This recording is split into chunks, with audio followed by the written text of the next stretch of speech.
महाभारत में द्रौपदी चीरहरण की घटना ऐसी है जिसका आज भी उल्लेख होता है तो मानवता शर्मसार हो उठती है। जब सभा में उपस्थित सभी वरिष्ठ जनों ने इस घटना पर मौन धारण कर लिया था तो श्री कृष्ण ने स्वयं को बचाने के लिए श्री कृष्ण से प्रार्थना की। द्रौपदी की पुकार सुनकर श्री कृष्ण ने तुरंत ही अपनी सखी की मदद की, लेकिन सवाल उठता है कि आखिर श्री कृष्ण ने खुद को पुकारे जाने का इंतजार क्यों किया। आइए जानते हैं उद्धव गीता के अनुसार इसकी वजह जानते हैं। महाभारत को न्याय और अन्याय के बीच रक्तरंजित युद्ध भी माना जाता है। कौरवों ने पांडव बंधुओं पर अनगिनत अत्याचार किए, लेकिन इन अत्याचारों की पराकाष्ठा थी द्रौपदी का चीरहरण। जब भी द्रौपदी के चीरहरण का उल्लेख किया जाता है तो इसे नारी के विरुद्ध सबसे क्रूर अपराधों में से एक माना जाता है। द्रौपदी के चीरहरण की निंदनीय घटना के बाद श्री कृष्ण ने पांडवों को न्याय प्राप्त करने के लिए युद्ध का मार्ग दिखाया। श्री कृष्ण ने युधिष्ठिर, अर्जुन, भीम, नकुल और सहदेव को युद्ध की अनिवार्यता समझाते हुए कहा था कि अब युद्ध का प्रश्न केवल संपत्ति, राज्य या फिर अधिकारों तक सीमित नहीं रह गया है, बल्कि अब प्रश्न नारी अस्मिता और मनुष्य के प्रति हिंसक व्यवहार का भी है। इस अपमान का प्रतिशोध युगों युगों तक एक सबक की तरह स्मरण किया जाएगा, इसलिए युद्ध करो पार्थ। श्री कृष्ण के मार्गदर्शन के बाद पांडव द्रौपदी के चीरहरण का प्रतिशोध लेने के लिए कुरुक्षेत्र की रणभूमि में पहुंचे थे। लेकिन क्या आप जानते हैं कि जब द्रौपदी का चीरहरण हो रहा था तो श्री कृष्ण शुरुआत में ही क्यों नहीं आए थे? आइए जानते हैं श्री कृष्ण ने द्रौपदी के बुलाने का इंतजार क्यों किया था। महाभारत में जब युद्ध क्रीड़ा में पांडव कौरवों से सब कुछ हार चुके थे, जब उनके पास दांव पर लगाने के लिए कुछ नहीं रहा तो युधिष्ठिर ने शकुनी और दुर्योधन के उकसावे में आकर द्रौपदी को दांव पर लगा दिया। दुर्योधन के आदेश पर दुशासन द्रौपदी के बाल पकड़कर उसे घसीटते हुए सभा में लेकर आया। द्रौपदी का अपमान होते देखकर सभा में बैठे किसी भी वरिष्ठ जन ने इसका विरोध नहीं किया। उन्हें देखकर ऐसा लगता था मानो सभी का विवेक मरने के साथ संवेदनाएं भी मर चुकी हो। द्रौपदी ने दुशासन से खुद को छुड़ाने का बहुत प्रयास किया, लेकिन विफल रही। इस दौरान द्रौपदी बारी बारी से सभी वरिष्ठ जनों से बचाए जाने की गुहार लगा रही थी, लेकिन किसी ने उसकी सहायता नहीं की। उद्धव गीता या उद्धव भागवत के अनुसार श्री कृष्ण के मित्र और चचेरे भाई उद्धव ने द्रौपदी चीरहरण के विषय में श्री कृष्ण से कई ज्वलंत प्रश्न किए हैं। उद्धव गीता के अनुसार श्री कृष्ण के मित्र उद्धव पूछते हैं, हे केशव, जब हस्तिनापुर में द्रौपदी चीरहरण की इतनी बीभत्स घटना घट रही थी तो आपने तुम जाकर द्रौपदी को क्यों नहीं बचाया? आपने द्रौपदी के पुकारे जाने की प्रतीक्षा क्यों की? अपने मित्र उद्धव का ये सवाल सुनकर श्री कृष्ण मुस्कुरा दिए। महाभारत में युद्ध क्रीड़ा के समय युधिष्ठिर ने द्रौपदी को दांव पर लगा दिया और दुर्योधन की ओर से मामा शकुनी ने द्रौपदी को जीत लिया। उस समय दुशासन दुर्योधन के आदेशानुसार द्रौपदी को बालों से पकड़कर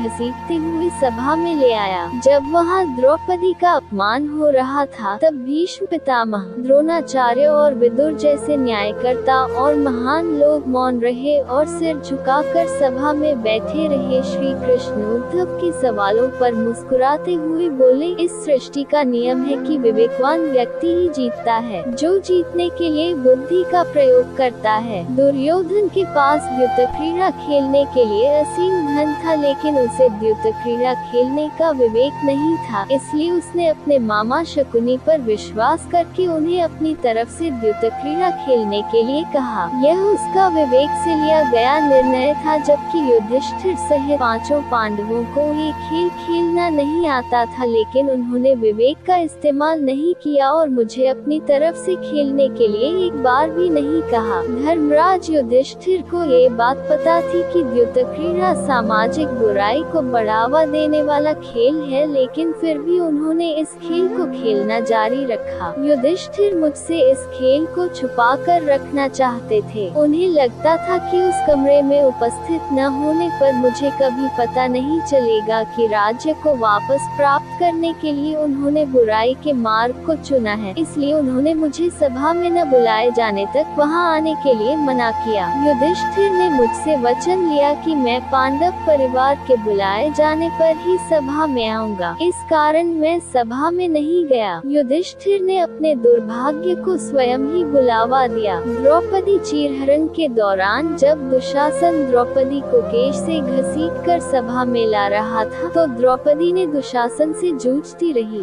द्रौपदी ने खुद को छुड़ाने का बहुत प्रयास किया लेकिन असफल रही। इसके बाद जब दुशासन द्रौपदी की साड़ी खींचने लगा तो द्रौपदी की बुद्धि विवेक जागृत हुआ और द्रौपदी ने हरि हरि अभयम कृष्णा अभयम का नाम जाप कर श्री कृष्ण को सभा में उपस्थित होने के लिए पुकारा। खुद को पुकारे जाने पर श्री कृष्ण ने विलंब नहीं किया और अपनी सखी को बचाने सभा में उपस्थित हो गए। इस तरह श्री कृष्ण ने युधिष्ठिर को दिया वचन भी निभा लिया और अदृश्य रूप में आकर अपनी सखी द्रौपदी की रक्षा भी की।